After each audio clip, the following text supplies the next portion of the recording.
বৈধ অভিবাসনের সংখ্যা কমানোর লক্ষ্যে বিধিনিষেধ চালু হওয়ার পর থেকে যুক্তরাষ্ট্রে ওয়ার্ক এবং স্টাডি ভিসার জন্য আবেদনকারীর সংখ্যা প্রায় ৪ লাখ কমেছে।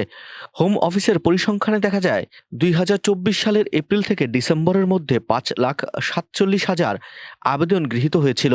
২০২৩ সালের একই সময়ের মধ্যে সংখ্যাটি ছিল ৯,৪২,৫০০। বিদেশি ছাত্র এবং পরিচর্যা কর্মীদের সংখ্যার তীব্র পতনের জেরে ওয়ার্ক এবং স্টাডি ভিসার জন্য আবেদনকারীর সংখ্যা ৩,৯৫,১০০ বা ৪২% কমেছে।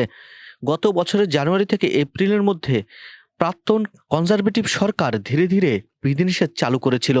ব্রিটেনে বৈধভাবে আসা লোকদের সংখ্যা কমানোর লক্ষ্যে বিদেশি পরিচর্যা কর্মীদের ওপর নির্ভরশীল পরিবারদের যুক্তরাষ্ট্রে আসার পর নিষেধাজ্ঞা আরোপ করা হয়।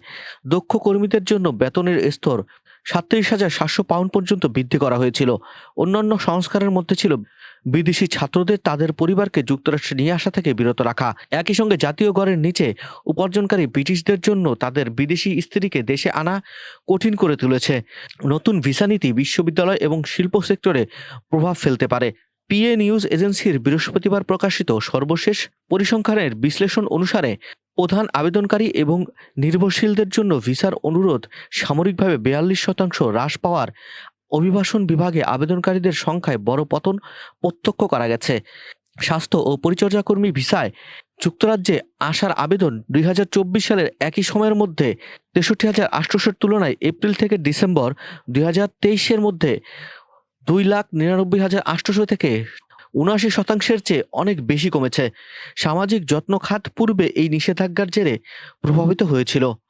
এই ভিসা নীতিকে অনেক নিষ্ঠুর বলে আখ্যা দিয়েছিল এবং বিদেশি কর্মীদের লাইফলাইন কাটার জন্য সরকারকে দায়ী করেছিল। স্পন্সর স্টাডি ভিসার সংখ্যাও ২৯% হ্রাস পেয়েছে।